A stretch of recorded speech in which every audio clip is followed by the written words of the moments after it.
Selamat sore teman-teman semua. Kembali lagi bersama acara Talkshow yang kita sayangi, yang dibanggakan ya ini, yang kalian tunggu-tunggu tentunya, acara Talk to Us. You can share with us. Asik sekali nih kayaknya.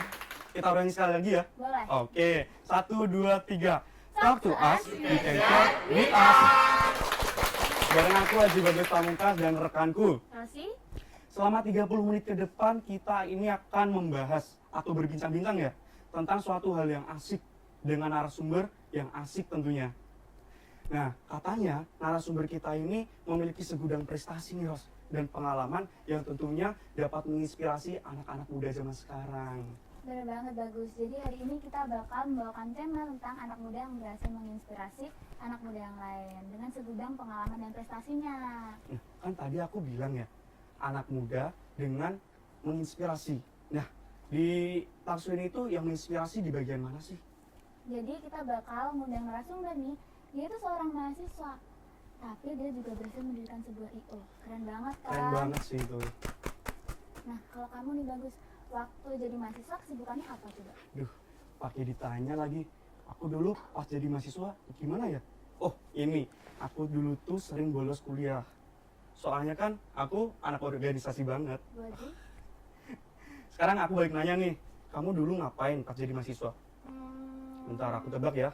Dulu itu dilihat dari mukanya nih, Waduh. kamu itu kayak mahasiswa kupu-kupu. Jadi kuliah pulang, gak doyan organisasi.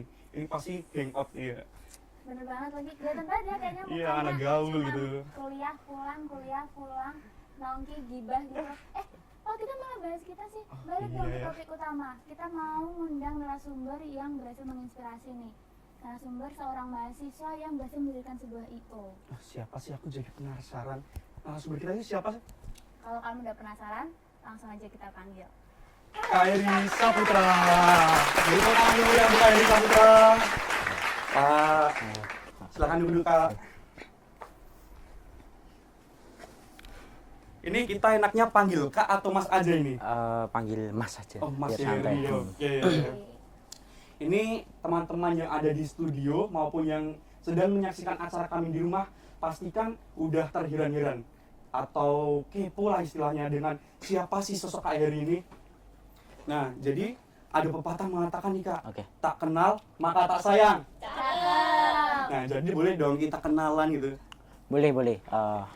Oke, kenalkan nama saya Heri Saputra dari kelahiran Madiun, Jawa Timur, dan sekarang domisilinya di Yogyakarta karena ada kegiatan kuliah di Universitas Teknologi Yogyakarta. Jauh-jauh dari Madiun merantau ke Yogyakarta untuk kuliah di Universitas Teknologi Yogyakarta. Iya. Jurusan apa itu Kak Alu kita? Saya jurusan Ilmu Komunikasi, Fakultas Bisnis dan Humaniora. Oke, ini Kak Bagus Kak Heri pakai baju apa ya? Aku pakai baju formal di EO kami, namanya Alliance. Biasanya ini kami pakai kalau ada acara formal seperti rapat atau waktu pembukaan event, bahkan penutupan.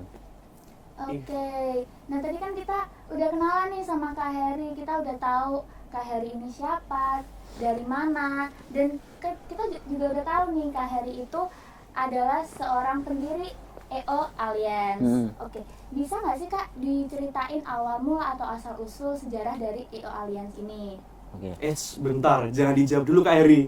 Agar penonton yang ada di studio maupun yang ada di rumah makin penasaran, jadi kita ikutin pesan-pesan yang satu ini. Tetap bersama kami, Talk to Us, we can share with us.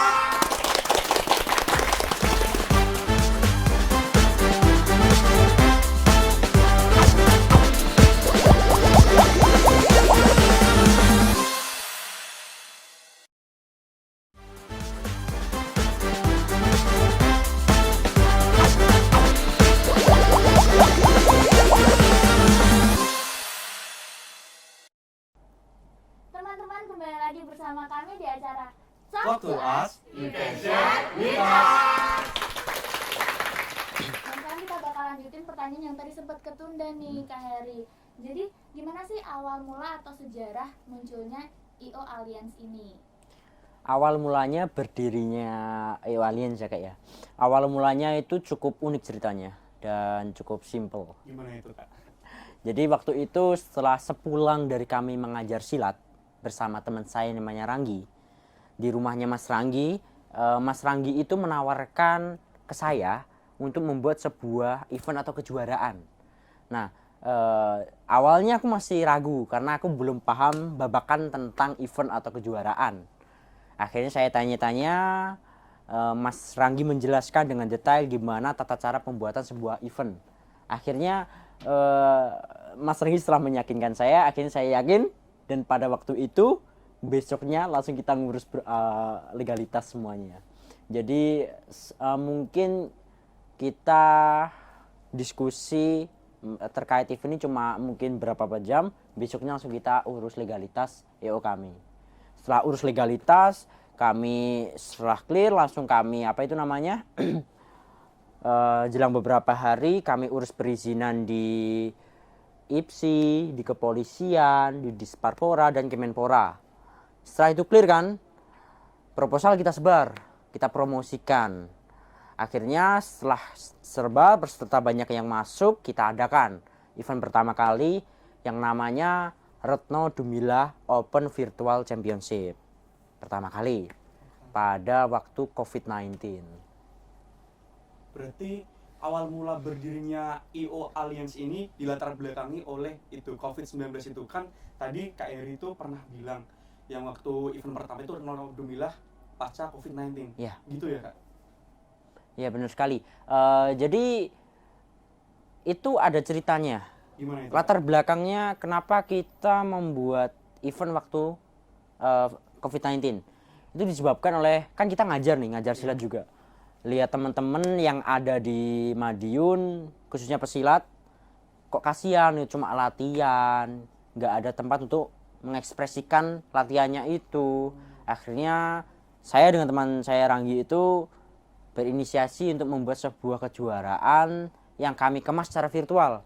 Karena kalau kami kemas secara offline kan nggak bisa, karena kan masih waktunya COVID-19. SBB gitu. Iya, jadi agar tidak melanggar aturan kami buat secara virtual. Biasanya nih, tadi kan eventnya tentang silat. Ada nggak sih event lain yang dijalankan oleh Kak Heri dan teman-teman? Oke, untuk event biasanya yang sering kita buat event silat. Tapi kita juga pernah mencoba membuat sebuah event musik, lomba musik. Pada waktu itu digelar di Sasana Krida Mulya, tepatnya di Kabupaten Madiun, di kediaman Bapak Aristo Nugroho.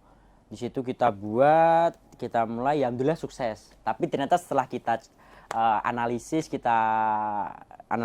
event itu, ternyata kita lebih cocok di event silat. Jadi untuk seterusnya insya Allah kita konsennya ke event silat.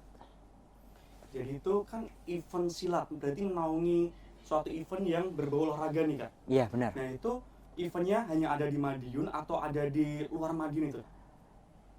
Dari awal berdirinya EO kami atau pertama kali menggelar event sampai sekarang, itu baru kami gelar khususnya di Madiun. Tapi insya Allah kami ada rencana kedepannya membuat di kota-kota selanjutnya seperti kayak Ponorogo, Yogyakarta, dan insya Allah akan terlaksana kisaran bulan liburan semester genap, mungkin bulan Agustus atau itu Agustus, insya Allah. Kira-kira nih Kak Heri sendiri kan juga kuliah tapi juga mendirikan IO, menaungi IO. Kira-kira ada kendalanya nggak sih ketika menjalankan IO tersebut di tengah-tengah perkuliahan? Kalau kendala berbarengan dengan kuliah itu pasti ada. Jadi awal mula saya jadi maba, nah kendalanya di situ. Aku sama teman-teman belum bisa membagi waktu acara event sama kuliah. Jadi pas waktu saya jadi maba mau digelar event, terus aku bilang jangan dulu, kita buat aja waktu liburan biar nggak ganggu konsen teman-teman yang kuliah. Karena panitia kami itu rata-rata mahasiswa dan masih sekolah. Jadi otomatis pada waktu itu dengan masalah itu karena berbenturan dengan kuliah, akhirnya kami sepakati bahwa event digelar pada waktu liburan biar tidak mengganggu konsen teman-teman yang kuliah sama yang sekolah. Gitu, Kak. Jadi event ini juga panitianya latar belakangnya sama kayak Mas Heri gitu ya, dari mahasiswa gitu. Benar sekali. Nah, karena tadi kita udah tahu nih tentang event-event yang dijalankan sama Kak Heri itu tuh bernaungan di dalam perlombaan silat dan musik juga ada ya tadi. Nah, kita ada beberapa footage dari event yang udah dijalankan Kak Heri. Kita udah cari tahu nih Kak beberapa footage-nya. Oh, di ini ya? Oke. Nah, ini tadi ada event namanya Retno Dumilah. Itu apa ya, Kak? Oke. Retno Dumilah event ini ceritanya agak banyak, Kak, di event ini. Karena kenapa? Karena ini event pertama kali yang digelar secara offline di Madiun. Jadi sebelumnya kan kami mengadakan secara virtual. Iya. Nah, ini kami adakan pertama kali offline. Dan alhamdulillah berjalan sukses. Dan alhamdulillah juga ini sebuah pencapaian karena kenapa? Event offline yang pertama kali bisa diadakan di Madiun. Jadi suatu kebanggaan lah karena yang faktanya Madiun itu kampung pesilat atau kota pendekar tapi tidak pernah mengadakan kejuaraan secara offline. Bahkan virtual juga tidak pernah yang mengadakan kami. Akhirnya kami adakan ini dan berhasil pertama kali di Madiun secara offline dan diikuti lebih dari 700 peserta. Itu membuat kami bangga bisa membanggakan nama Kabupaten Madiun khususnya. Aku ada pertanyaan nih Kak, yang tadi tuh kayak ganjel gitu. Kan tadi katanya itu event Retno Dumilah pertama itu dilaksanakan secara online ya Kak? Iya. Yang pertama online. Nah yang kedua ini berarti udah usai COVID, jadi offline gitu. Iya. Nah menurut Kak Heri nih, ada nggak sih kendala antara perpindahan event pertama online dan event kedua offline gitu? Kalau kendala pasti ada, apalagi dari virtual ke offline ya. Offline. Kan virtual itu konsep pengerjaannya di waktu di lapangan sangat berbeda dengan si offline. Kalau offline mungkin lebih simple, cukup menyiapkan tempat untuk live dan si juri untuk penilaian. Dan kami sebagai panitia sebagai sekretari untuk merekap data. Kalau offline beda lagi. Kalau offline itu kita ketemu langsung dengan peserta di lokasi, komplain segala macam kritik kita merasakan secara langsung dan juga peralatannya jauh lebih banyak di offline seperti mungkin matras, gedung, peralatan pertandingan pencak silat dan lain sebagainya itu jauh lebih banyak. Jadi lebih membutuhkan effort lah kalau event offline itu. Jadi kalau event offline itu pahit manisnya lebih terasa ya? Lebih terasa. Kayaknya kita masih punya stok foto lagi deh. Kita masih punya stok foto lagi nih Kak Heri. Yang mana itu Kak Rasi? Coba. Kita masih punya lagi kok stoknya. Nah, ini kira-kira piala apa nih Kak Heri? Oke, ini event Tunas Muda Cup yang baru kami gelar pada bulan ini. Awal bulan Desember. Jadi ini event Tunas Muda Cup, event internal perguruan yang kami adakan di Madiun dan kebetulan saya yang menyerahkan piala itu. Jadi itu waktu penyerahan piala juara umum 1 yang didapatkan oleh Ranting Pilang Kenceng Kabupaten Madiun. Kenapa saya menyerahkan? Sebenarnya saya itu waktu itu jadi wakil ketua. Seharusnya kan biasanya yang menyerahkan ketua. Tapi kebetulan waktu itu ketuanya lagi repot. Akhirnya saya yang mewakilkan si ketuanya untuk penyerahan piala juara umum itu. Hebat banget ya ini Kak Heri, berarti masih muda. Di samping dia kuliah juga bisa mengurus suatu event organizer. Beri tepuk tangan yang meriah sekali lagi dong buat Kak Heri. Nah, karena kita udah ngobrol banyak nih sama Kak Heri tadi tentang event-eventnya yang udah dijalankan, kita bakal lanjut seru-seruan lagi di segmen selanjutnya. Jadi tetap di Talk to us.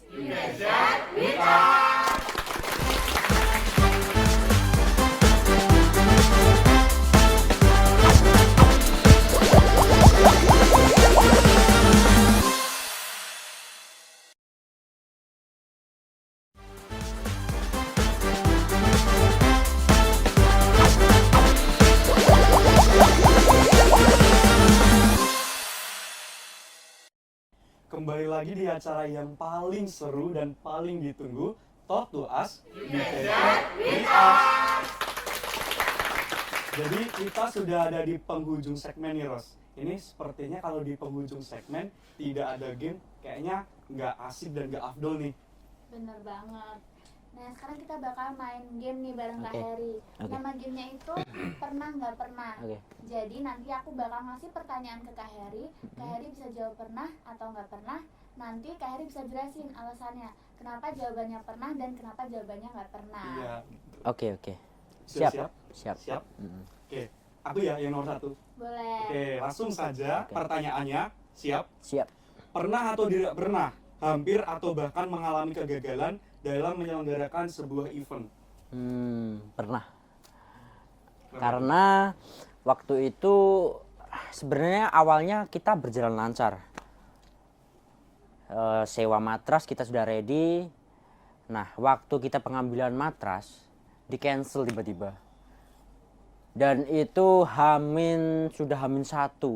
Jadi kami panik karena peralatan atau perlengkapan yang paling penting itu matras itu malah nggak ada. Jadi kami bingung cari perlengkapan di mana-mana nggak ada kan, khususnya untuk pencak silat. Akhirnya setelah kepepet baru dapat ide. Dapat idenya apa? Kita akhirnya waktu itu sewa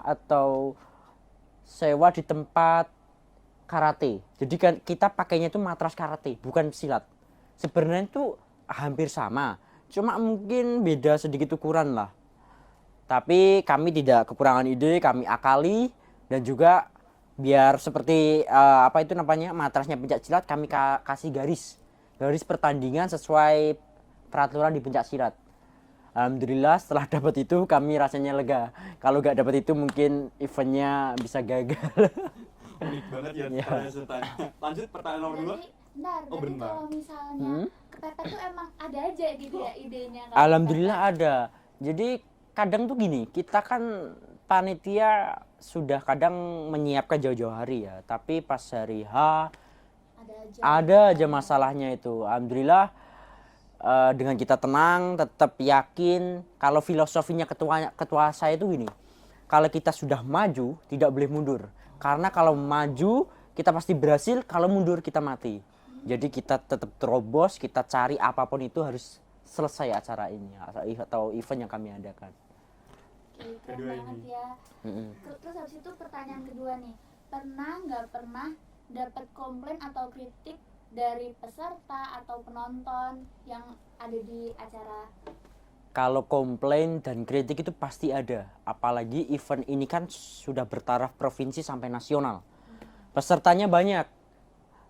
Dan kebanyakan yang kami dapatkan komplain biasanya itu lebih ke komplain mengenai pemanggilan peserta. Jadi di peraturan pencak silat itu ada, sebelum bertanding pasti dipanggil 3 kali. Yang pertama untuk persiapan memasuki gelanggang, yang kedua persiapan untuk bertanding, dan ketiga harus siap untuk bertanding. Kalau panggilan ketiga ini belum siap atau peserta belum sampai di lokasi venue pertandingan, itu kami diskualifikasi. Nah, udah jelas kan peraturannya, masih ada peserta itu yang komplain loh, saya itu belum dipanggil, padahal sudah jelas-jelas kami menaruh daup itu di mana-mana ada. Tapi kok malah dia masih komplain seperti itu. Ya biasanya kami cukup dengarkan, tapi tetap kami dan kami lanjut pertandingannya agar tidak mengganggu proses berjalannya event tersebut. Jadi seperti itu Kak, mungkin komplain yang sering kami temui. Kita lanjut. Oke. Tadi aku agak sedikit terlalu bersemangat ini Kak Rosi. Oke. Oke, pertanyaan nomor 3 ya. Pernah atau tidak pernah berselisih dengan sesama panitia event organizer? Pasti pernah ya, apalagi panitia kami kan setiap mengadakan event kan beda-beda nih. Iya. Setiap event ini kadang kita panitia beda, ini beda. Nah, pasti teman baru lagi kan, baru kenal. Ada salah satu peristiwa yang membuat sedikit panas pada waktu terselenggaranya event itu. Waktu itu ada bagian broadcasting, bagian live streaming buat kejuaraan itu.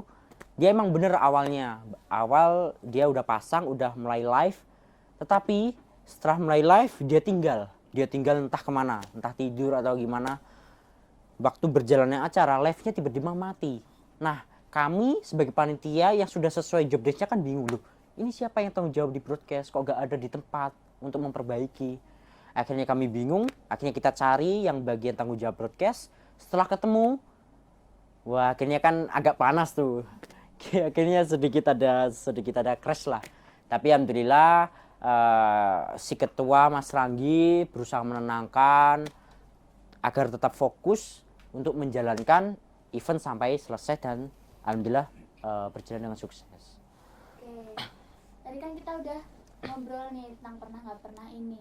Kira-kira ada nggak pesan untuk anak muda masa kini biar tetap produktif nih? Oke, untuk pesan-pesan dari saya khususnya kepada pemuda, khususnya pemuda yang seusia dengan saya, yang masih mahasiswa, pesan saya kalian harus berani bereksperimen, harus berani mencoba agar kalian dapat pengalaman yang banyak gitu loh. Karena saya semakin terjun di lapangan itu ternyata saya itu masih kurang gitu loh. Masih kurang. Akhirnya kalian harus tetap banyak untuk terjun di lapangan, cari pengalaman agar siap menempuh masa depan. Kan kita itu background-nya sama sebagai mahasiswa kan Kak. Dari penjelasan tadi Kak Heri, itu aku kayak menangkap pesan gitu. Jadi kita sebagai mahasiswa itu harus bisa explore. Intinya keluar dari zona nyaman gitu ya Kak. Harus survive. Survive. Oke, jadi sekarang kita udah ada di penghujung acara nih teman-teman. Nah, kita mau berterima kasih sama Kak Heri karena udah mau datang, udah mau sharing sama kita semua yang ada di sini dan ada di rumah juga. Nah, kita bakal kembali minggu depan di acara yang lebih seru lagi. Tetap di Talk to Us, You Can Share With Us.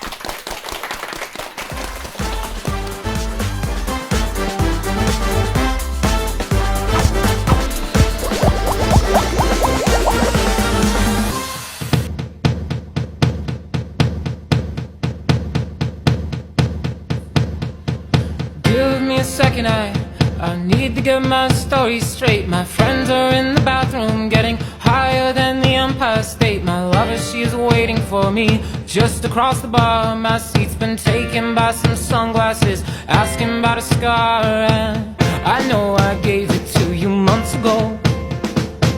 I know you're trying to forget, but between the drinks and subtle things, the holes in my apologies, you know, I'm trying hard to take it back. So if by the time the bar closes and you feel like falling down, I'll carry you home tonight.